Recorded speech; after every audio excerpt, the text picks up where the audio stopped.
let's talk about the fundamental flaws of self-identification.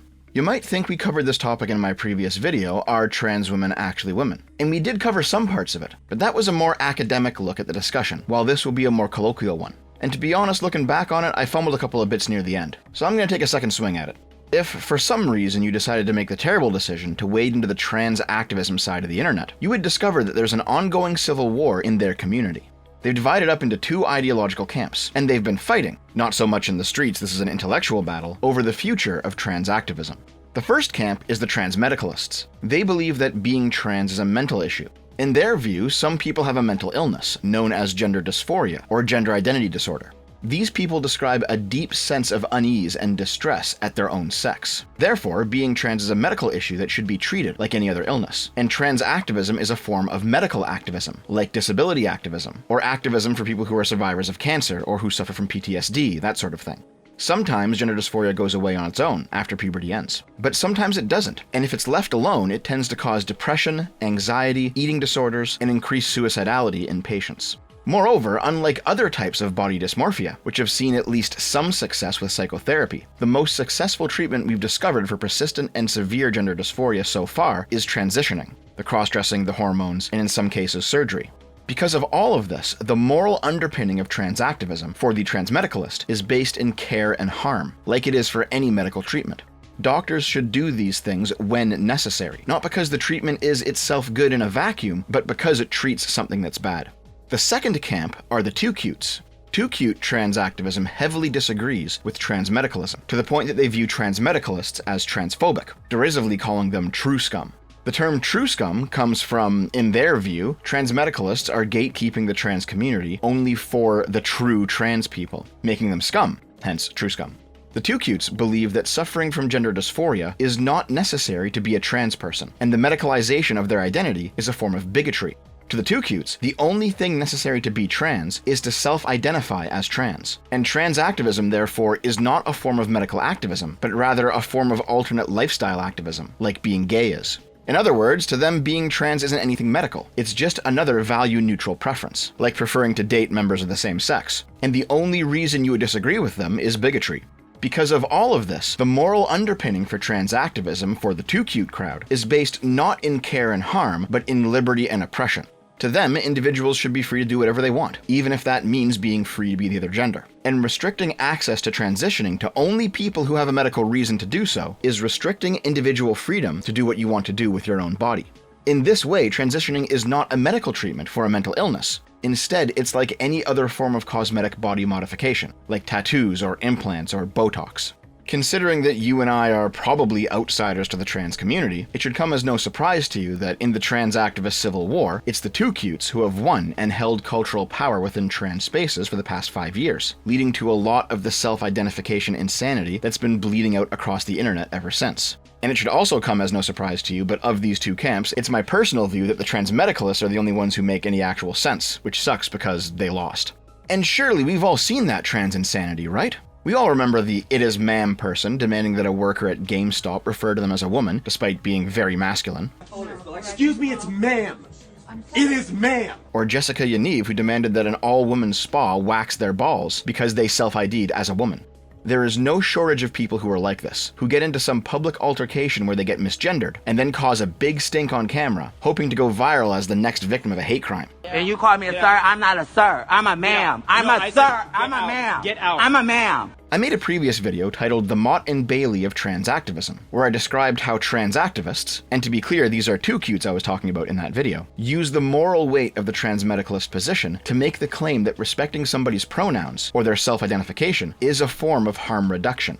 They'll say things like, look, if you suffer from gender dysphoria, you're at heightened risk of depression, anxiety, eating disorders, and suicide. The moral thing to do is to not make their symptoms any worse. But despite this, they turn right around and say, by the way, anyone can be trans, so stop gatekeeping gender, you bigot. But you can't have both of these things. Either it's immoral to misgender somebody because it causes more suffering, or if you're misgendered, you can simply self-ID out of the suffering because it's all just a choice anyway. You can't have both of these positions, they're mutually exclusive, but too cutes do it anyway because they're gender grifters who want to feel special about something in their lives. Plus, there's a lot of money and clout to be gained off of being an activist nowadays. The core of the too cute position is self-identification, the idea that you are a thing only because you say you are that thing. You are a woman if you identify as a woman. You are a man if you identify as a man. You are trans if you identify as trans. The declaration that you are a thing, making you be the thing, that is the only qualifier. If a label points at any external qualifier, if you have to have some attribute in order to accurately be a thing, then that is gatekeeping the label, and gatekeeping is a form of bigotry. Naturally, this has led to ever-increasing amounts of retardation as time's gone on. One big flaw in the self-ID logic that two cutes have been unable to contend with is what they do when they encounter people who are obviously lying when they claim to self-ID as another gender. For example, there's a man who legally changed gender to gain custody of his kids, and trans groups are concerned, but why would they be? The article interviews a trans activist who said, this man's private matter. To obtain custody of his daughters isn't the spirit of the law, because it doesn't make sense that you've changed your gender in the identity document without being a trans person, only with the objective of taking advantage to obtain custody. But why doesn't it make sense? The rule of self-identification is only that you have to identify as a thing to be the thing. It says nothing about your motivations for doing so. In fact, asking about the most common motivation, gender dysphoria, is considered bigotry. So what's the problem? Or how can the two cutes complain about transmaxers, the male incels who believe that women live life on easy mode because they have simps and betas to order around? So these guys transition not because they have gender dysphoria, but because they just want an easier life. Yeah, I know this is an extreme minority of people here, but they do exist. And how can the two cutes argue against them? They've still chosen to self-ID as women. We've been talking about gender this whole time, but why can't this logic be used for, say, transracialism? Your average progressive might object with, there's no racial dysphoria like there is with gender dysphoria, but we've already removed that requirement from the equation, so what's left? How can they argue against joke sexualities and identities, like anime sexual? How can they argue against crazy furry shit, like people claiming to be trans species? How can they argue against pedophiles claiming to be trans age? How can they argue against people self-diagnosing themselves with various mental illnesses that they don't have, but they identify as having it? Self-diagnosis is essential to the process of actual medical diagnosis. Self-diagnosis is arguably more important.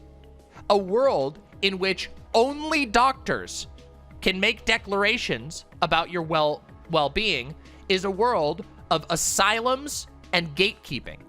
The truth is, the two cutes can't argue against any of this stuff, because it's all built into the logic of self-identification. However, while it is true that if you bring up these inconsistencies, these people will shriek at you that you're a bigot, if you drill right down to the very bottom of this community, you can find them directly admitting to all of this, and them saying that it's intended. This is a now-deleted thread from Doe, the infamous deer gender person who is one of the sexual partners of Demon Mama, that self-diagnosis crumb-tuber from earlier. The core of queer politics is the subversion of external structures forced upon us through an assertion of the self that can only be defined as the autonomy of the individual to demand recognition. Your identity is valid when you assert it as so, and it becomes socially power-wielding when others begin to recognize it as so, even if the others who do so are small subcultures before spreading out to the wider culture. This is the point of the history of pride. We asserted ourselves together as a deviant group of individuals in a riot against unjust enforcement of laws targeting us for our degeneracy. Our assertion through our actions caused the first moment of recognizing our combined power. What Doe is saying here is that the self-ID shit is valid because it subverts the standards that society places on people to be a certain way. For example, you are a woman when you say you are a woman, not because you actually are one, but because the prior definition of the word woman was set into place by a structure of power with its own politics and goals. And by rejecting the concept of definitions, you undermine that power. It's very much a truth is downstream from power type of argument, which is unfortunately becoming more common across the entire political spectrum nowadays. But focusing on gender in this way is specifically a far-left version of it. And yes, in response to Doe, somebody brought up Antonio Gramsci. Just in case you thought I was making all that up and nobody on the radical left actually believed in his ideas, here it is. The end result of the two cutes becoming the public face of trans activism, instead of the trans meds, of two cute ideas becoming what being pro-trans is, while objecting to those ideas is what transphobia is basically that everything related to gender in our contemporary culture has been ruined. If I told you that I was a woman, what would your response be? Good for you. Okay, yeah. Nice to meet you. I don't have a problem with it. If I told you that I was Chinese, what would your response be? I mean, I might be a little surprised, but I would say, good for you. Yeah, be who you are. I would maybe think you had some Chinese ancestor. If I told you that I was 7 years old, what would your response be?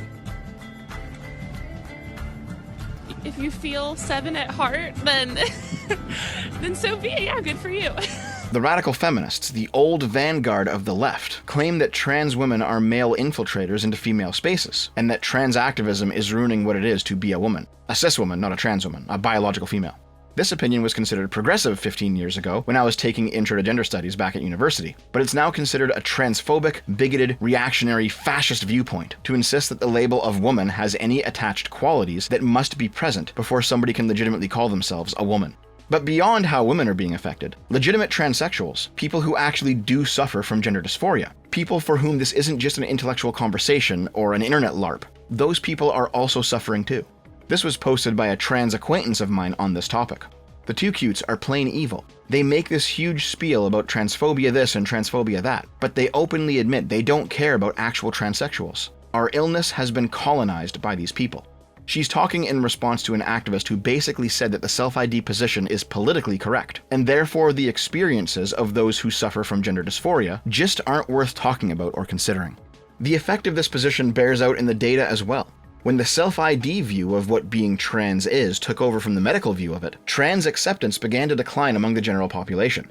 When the trans conversation was medical, normal people were happy to leave trans people alone, because it was fundamentally a private matter. But after the trans conversation became about self-identification, it rapidly shifted from only dysphoria sufferers can be trans, to anybody can be trans actually, to hey, anyone includes children, right? Why can't they transition too? And look at the too cute objection to this interpretation of the data. You're blaming the reach for a better freedom for trans identities. This reaction is still contemporary and invoked by powers far beyond what mere self-ID can cause. Now, this person is wrong, because the self-ID people are the dominant trans activist voice nowadays. But more importantly, all the way back at the beginning of this video, remember when I said that the moral underpinning of trans medicalism was care and harm, while for self-ID it was liberty and oppression? When this person says a better freedom for trans identities, they're basically appealing to the freedom to be whatever gender that you want, without that gender being gatekept. Since a closed gate is a restriction, and if you're restricted, you're not free. The reason that I've decided to come back to this topic today, though, is because of this recent hilarious post. This is two women, again cis not trans, they're biological females, who have stuck dildos in their pants, and they're posing as trans women for pornographic purposes, because trans porn has become so popular online that there's actually money to be made, and by God are they gonna get that bag. And look at how the terminally online trans community has responded to this. Seeing cis girls shoving dildos in their pants and pretending to be trans for money makes me so annoyed. My gender isn't your costume. The most ridiculous part about this message is that J.K. Rowling-styled TERFs have used that phrase, my gender isn't your costume, to object to biological males dressing as women and transitioning and calling themselves women for the exact same reason. The TERFs view trans women as wearing the gender of woman like a costume, like how black people feel when they see a white man in blackface. Trans activists have called the comparison to blackface transphobic, because of course they do, but by what right do they complain about women shoving dildos in their pants now? If anyone can self-identify as anything, then why can't cis women self-identify as trans women? How can you possibly make the claim that this is somehow co-opting your identity, when you've already declared that there is no cost of entry into your identity in the first place? How can you appeal to some sort of solidarity in the trans woman experience that is somehow separate from cis women, when you've been demanding this entire time that trans women are women, that trans women and cis women are at the core the same thing? It has been a wild fucking ride to see these people for so long claim that trans women stealth through life undetected, and you would never know one if you saw one because they all pass, so any of your fears about them are just unfounded bigotry. To suddenly flip that script and exclaim, everyone can tell that you're not actually trans, ladies. Oh yeah? How? How can they tell? What physical markers can you point to in this picture? What qualities do they have that trans women lack, or that trans women have that they lack? Because if you can identify those qualities, then you have a solid logic as to why trans women are actually not women at all. Ultimately, what this Twitter post revealed is that almost everything I've explained in this video is actually false. What I've laid out today is the logic of the too cute position, if they actually cared to follow it. It's where self-identification would inevitably lead if taken to its extreme. And now that we've actually arrived at that point, with cis women self-identifying as trans, the too cutes have turned on their own logic now that it goes against their position. Because in the end, there was no logic to their position. Self-identification was simply a weapon to be wielded against their enemies, and then discredited and put away when it was finally wielded back against them.